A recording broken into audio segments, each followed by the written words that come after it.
Hello friends, I am Advocate Himanshu Saxena with a new video on void marriages and its effect in Hindu law. Means शून्य विवाह क्या है और इसके क्या प्रभाव हैं हिंदू विधि के अनुसार. So, a void marriage is a marriage that have no existence in the eyes of law. A void marriage is one that is void and invalid from its beginning. It is as though the marriage never existed and it requires no formality to terminate. Means शून्य विवाह वो विवाह है जो कि कभी कानून की नज़रों में हुआ ही नहीं, या कह सकते हैं कि शून्य विवाह वो है जो कि शून्य है, अमान्य है स्टार्टिंग से, जैसे कि ये कभी एग्जिस्ट ही नहीं किया. और जब ये एग्जिस्ट ही नहीं किया तो इसको ख़त्म या टर्मिनेट करने के लिए कोई भी फॉर्मेलिटी ज़रूरी नहीं है, जैसे कि तलाक. According to Hindu marriage act 1955 under section 11 void marriages are defined.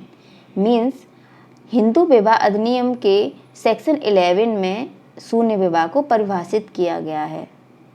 Any marriage solemnized after the commencement of this act shall be null and void and may on a petition presented by either party thereto against the other party be so declared by a decree of nullity if it contravenes any one of the conditions specified in clause 1, 4th and 5th of section 5. So, अगर कोई भी विवाह जो हिंदू विवाह अधिनियम के existence में आने के बाद हुआ है और वह विवाह शून्य है, अगर वो सेक्शन 5 की क्लॉज 1, 4th, 5th की किसी भी शर्त का उल्लंघन किया है, तो शादी का कोई भी पक्ष हस्बैंड या वाइफ कोर्ट में जाके अपनी शादी को रद्द करा सकते हैं. Now grounds of void marriages means शादी कब शून्य होती है या क्या शर्तें हैं जिनके उल्लंघन पे शादी शून्य होती है. So these conditions are given under section 5 clause 1, 4th and 5th of Hindu marriage act. So number 1 section 5 first clause, neither party has a spouse living at the time of the marriage. In other words, a bigamous marriage is void. Means शादी के समय किसी के भी पति पत्नी जीवित नहीं होने चाहिए, या हम कह सकते हैं कि दो विवाह शून्य हैं. But in case of death and divorce of a spouse it can't be called bigamy. Means अगर आपका तलाक हो गया है या आपके स्पाउस की डेथ हो गई है तो ये बाइगेमी नहीं कहलाएगी और you can marry. Second ground of void marriage is given under section 5 clause 4th, that is the parties are not within the degree of prohibited relationship unless the custom or uses governing each them permits of a marriage between the two. Means पक्ष या parties जो शादी की हैं वो degree of prohibited relationship में नहीं होनी चाहिए जब तक कि उनकी प्रथाओं में गवर्न ना किया गया हो कि वो प्रोहिबिटेड रिलेशनशिप में शादी कर सकते हैं. Prohibited relationships are defined under section 3 clause G of Hindu Marriage Act, and the relations are given in this section are come within degree of prohibited relationship. जो रिश्ते इस सेक्शन में प्रोहिबिटेड रिलेशनशिप में बताए गए हैं उनमें कोई शादी नहीं कर सकता, और अगर वो करता भी है तो सेक्शन 5 क्लॉज 4 में वो शादी वॉइड होगी और शादी का कोई भी पक्ष कोर्ट में जाके अपनी शादी को वॉइड डिक्लेयर करा सकता है. जैसे कि कोई भी अपनी चाची से शादी नहीं कर सकता या भाभी से नहीं कर सकता जब तक कि उनके यहाँ प्रथा ना हो ऐसा करने की. जैसे कि नॉर्थ इंडिया में ये हो सकता है कि कोई अपने देवर से शादी कर ले क्योंकि यहाँ की कस्टम उसको अलाउ करती है, but in other parts of India this is not allowed, so their marriage will be void. Third condition of void marriage is given under section 5 clause 5 of Hindu Marriage Act, and that is the parties are not subordinates of each other unless the custom or uses governing each of them permits of a marriage between the two. When two persons offer pindas to the same ancestor, they are also sapindas to each other. तो जब दो लोग एक ही पूर्वज को पिंडदान करते हैं तो वो एक दूसरे के सपिंडा कहलाते हैं। और सपिंडाज के बीच में शादी नहीं हो सकती जब तक कि उनकी कस्टम अलाउ ना करे, और अगर वो ऐसा करते भी हैं तो उनकी शादी सेक्शन 11 हिंदू मैरिज एक्ट में शून्य घोषित की जा सकती है या शून्य मानी जाएगी। Non fulfilment of these grounds make a marriage void from the beginning, that is also called void ab initio, and any of these grounds either party can present a petition for a declaration that the marriage is null and void. सो अगर इन तीनों conditions में से भी किसी का भी पालन नहीं किया जाता है तो शादी शुरू से ही शून्य मानी जाएगी, और शादी की कोई भी पार्टी हस्बैंड या वाइफ कोर्ट में जाके प्रेजेंट कर सकते हैं कि हमारी शादी को शून्य घोषित किया जाए। और अगर कोर्ट सेटिस्फाई हो जाती है कि इसमें से किसी भी एक ग्राउंड का फॉलो नहीं हुआ है तो वो शादी को शून्य घोषित कर देगी। Now what is the effects of void marriage, means शून्य विवाह का क्या प्रभाव होता है अगर ऐसी मैरिज होती है तो। द पार्टीज में perform another marriage without getting a decree declaring their marriage as void, and neither will be guilty of bigamy. So अगर उनके विवाह कानून की नज़रों में हुआ ही नहीं है तो उनको अपनी शादी को शून्य घोषित कराने की भी ज़रूरत नहीं है, और जब शून्य घोषित कराने की ज़रूरत नहीं है, कानून की नज़रों में एग्जिस्ट ही नहीं करता, तो वो द्विविवाह के भी दोषी नहीं होंगे। Second effect of void marriage is that a void marriage is void ab initio, it doesn't alter the status of the parties.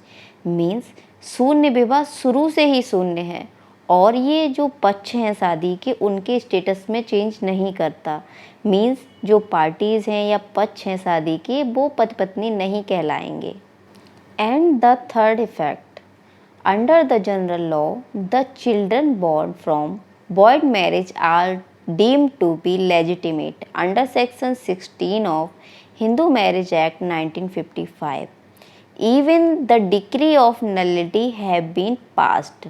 Means सामान्य नियम यह है कि जो बच्चे शून्य विवाह से उत्पन्न हुए हैं उनको वैध ही माना जाएगा हिंदू विवाह अधिनियम 1955 के सेक्शन 16 के अनुसार, चाहे डिक्री ऑफ नलिटी पास कर दी गई हो। मीन्स उनके विवाह को शून्य घोषित भले ही किया गया हो लेकिन उनके बच्चे वैध ही माने जाएंगे, जैसा कि केस परायन के अम्मा वर्सेस के देवी में हेल्ड किया गया था कोर्ट के through. Fourth effect of void marriage is that a wife in a void marriage doesn't have right to claim maintenance. Means जो पत्नी है शून्य विवाह में वो मेंटेनेंस क्लेम नहीं कर सकती है।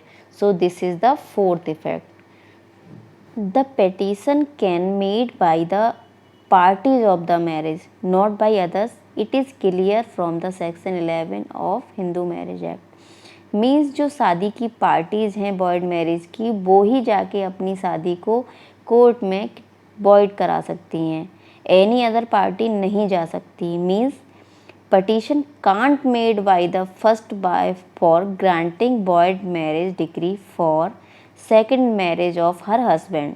Means जो पहली पत्नी है वो कोर्ट में जाके अपने हस्बैंड की दूसरी शादी को void घोषित नहीं करा सकती है। Then what is the remedy for first wife?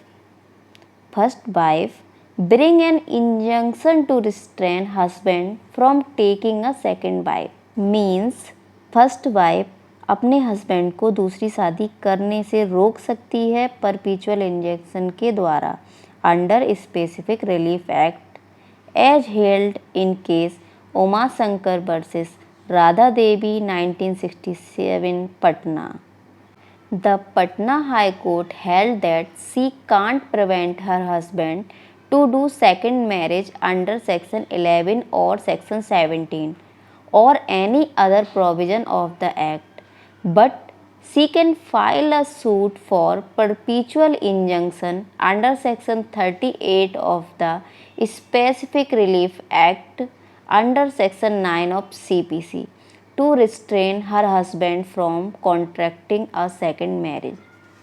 Patna high court ने कहा कि पहली पत्नी अपने पति को दूसरी शादी करने से नहीं रोक सकती है अंडर सेक्शन 11 और सेक्शन 17 और किसी सेक्शन हिंदू विवाह अधिनियम के, लेकिन वो एक सूट फाइल कर सकती है परपीचुअल इंजंक्शन के लिए under section 38 of the specific relief act और अपने पति को दूसरी शादी करने से रोक सकती है।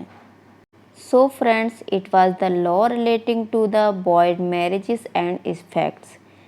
अगर कोई अपनी शादी सेक्शन 5 के क्लॉज 1 में करता है तो उनकी मैरिज वॉइड होगी, और अगर कोई अपनी शादी सेक्शन 5 के 4th और 5th क्लॉज में करता है, मींस प्रोहिबिटेड रिलेशनशिप या सपिंडा में करता है, तब भी उनकी मैरिज वॉइड होगी जब तक कि उन कस्टम अलाउ ना करे।